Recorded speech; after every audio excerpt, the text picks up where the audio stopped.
guys. You guys seemed pretty responsive and didn't seem to mind when I took my last video in my car. So I decided to have a little car series, at least for the winter. It's not winter yet, it's only fall, but it's like 30 degrees, so I'm calling it winter. Anyway, so last week, I talked a little bit about endometriosis and fibroids and fallopian tube blockage. And I've kind of kept them in the same video because they are really similar in terms of how you would treat them at home. But they're different. They're actually very different. So I wanted to go over each one a little more specifically because it is important to understand what's happening in your body. So I decided today to start with endometriosis. I'm trying to talk more slowly because I got that complaint that I talk quickly. I do get excited about the topic, but I will slow down. So endometriosis, I'm sure that if you have it, you know that it's extremely painful. It can be. There are different stages of it. So, you know, if you have stage 4, often they'll do scraping, like they'll actually scrape the tissue out. So in Western terms, it's when the uterine tissue actually spreads to different parts of your body, and then when you're on your period, when you're about to get your period, it'll actually like bleed from that area, which can be excruciating. Some women actually have endometrial tissue in their nose, so their noses will bleed when they have their period, which is I understand. I feel you. I feel your pain. I don't have endometriosis, so I don't literally feel your pain, but I sympathize, I should say. So in terms of Eastern medicine, Chinese medicine, where we see things as energy, we're not looking at like the tissue of the uterus specifically. We're just looking at the energetic of what's happening in your body. So I want to make it kind of understandable. So if you think about like a stream or like a brook, you know, and this is your blood vessel, and this is where the blood is supposed to be contained within, you know, the water within the stream. If you were to say throw a huge, well, let's start with little. Stagnation of chi and energy will eventually kind of block things up. So say like over time, there's a few branches that are thrown in, a few bits of trash or leaves or whatever, and it kind of starts to like accumulate little areas where the stream runs more slowly, like it just kind of gets kinked up. And that's when you might feel like cramps, a little bit of cramping before your period. It's not necessarily endometriosis yet. It's just like a little blood stagnation. The water can't move around the stuff that's there as smoothly as it's supposed to, so you get cramps. Then imagine that's building up over the course of years.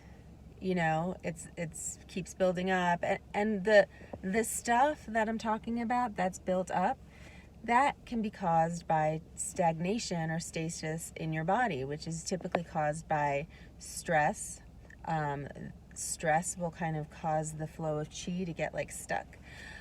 It can be like a physical trauma. So if you have any kind of like pelvic infection, or you have some kind of trauma, that can actually cause the energy to get stuck. And that could happen anywhere in your body. No, it's not just the uterus that I'm talking about. That could happen in your arm or your leg. But the channels that deal with reproduction obviously all go through your lower body. So that's what we're talking about now.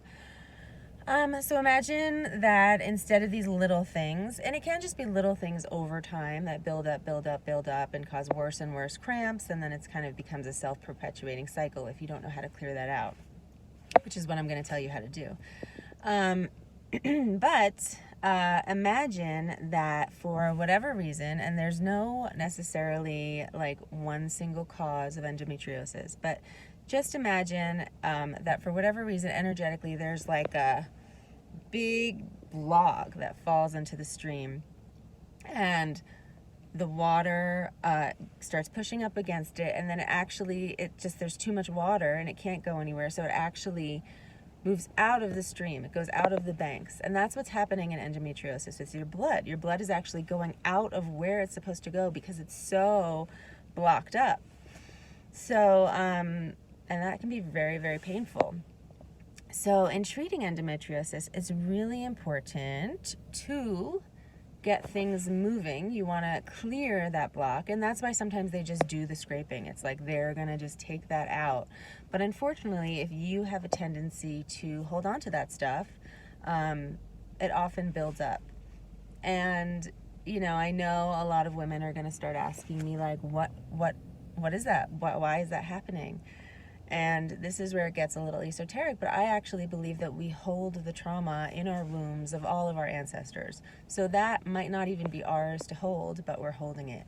And I do think it's our place, and we do have the ability to clear that. So I work with a lot of my patients one-on-ones, like figuring out what that trauma is.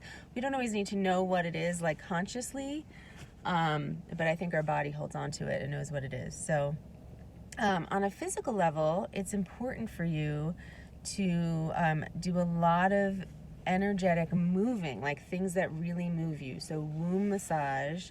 I have a video on YouTube of like how to do womb massage for free. That's extremely important to do.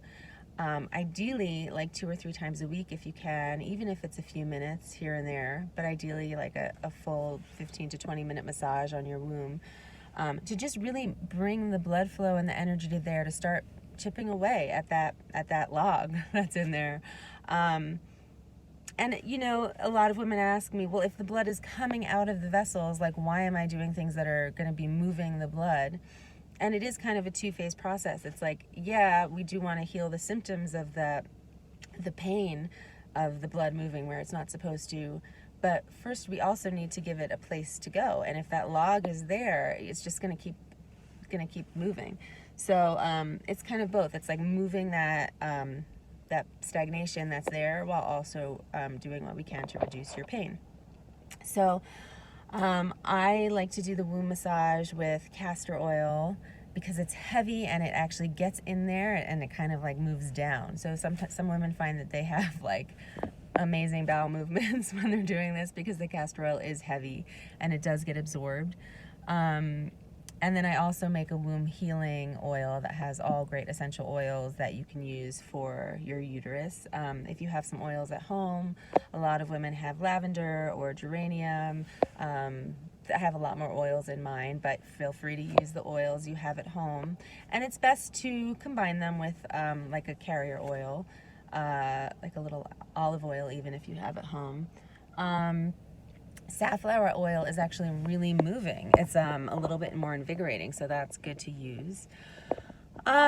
Exercise is really important if you have endometriosis. Things that can actually wring out your abdominal area, like yoga poses, and maybe not while you are about to bleed or have your period, but like twists are really great for you. So if you could do a yoga class like focusing on twists, I'm sure there's tons of videos about that.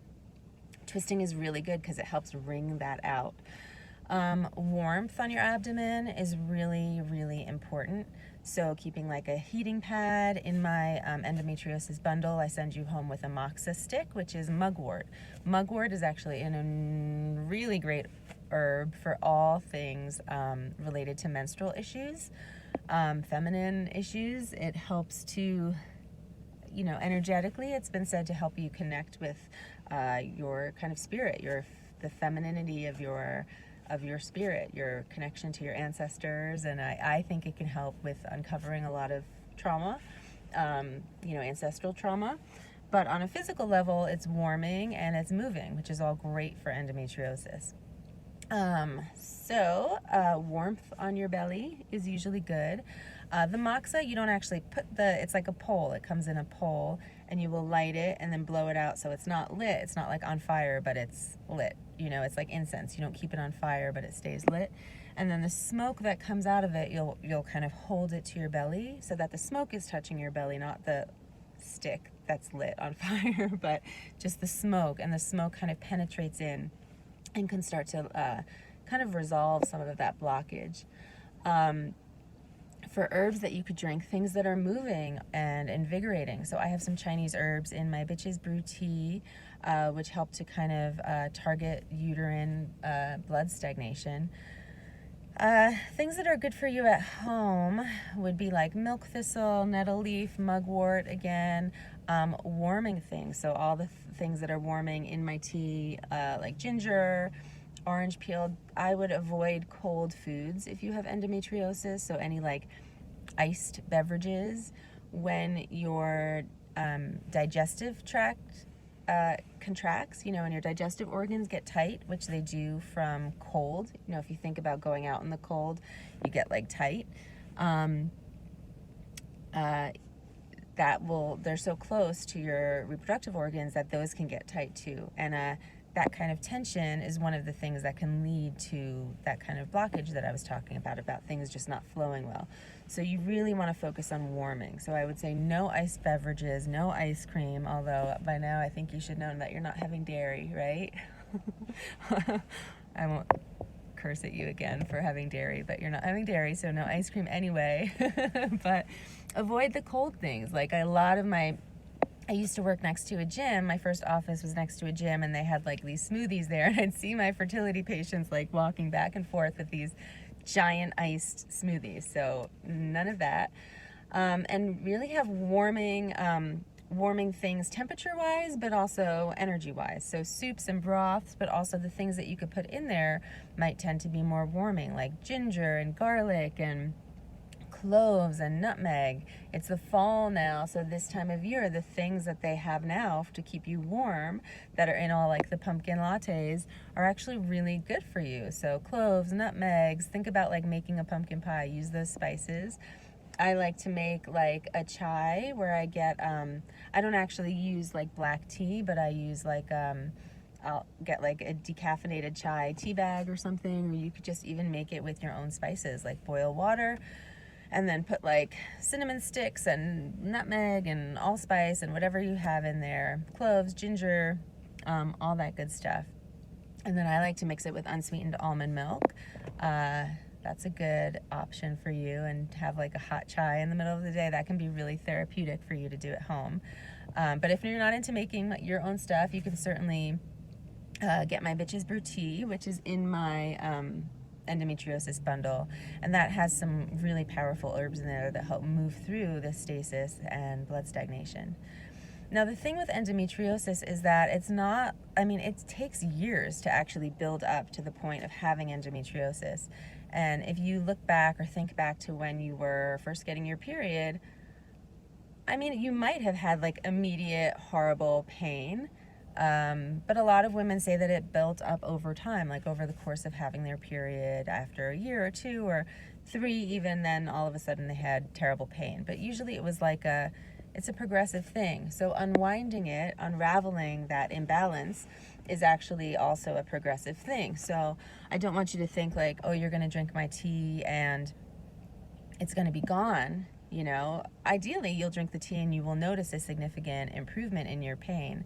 But it's important to be consistent, really be consistent. I also have a bath soak that's really good, and you should definitely do bath soaks if you have endometriosis. And you could also, again, make your own. You don't have to use mine. Mine is the bath salts, the Epsom salt and the sea salt, different kinds of sea salts, combined with herbs like mugwort. And there's also motherwort and comfrey, things that are really soothing. And then the essential oil blend is in there that you'll add to your bath, but you can certainly do that at home. But the salt can help draw out impurities too, which is another way that you can kind of detoxify your body and help clear through some of the stagnation and the warmth. And then while you're in the bath, do the massage. It's great. All right, I'm getting to the end of my time. I think I can only post 15-minute videos. So hopefully that was helpful and informative to you. I'm trying to think quickly if there's anything I left out. Food, exercise, herbs, salts, teas, all that stuff. All of this is contained within my bundle. So if you want, you can go to my website. It's listed below. Yeah, you could just buy the bundle if you want to. Click on the link. But do hit me up for more questions, because I'm always happy to answer them. And I'll probably be sitting in my car again. All right, talk to you soon. Bye.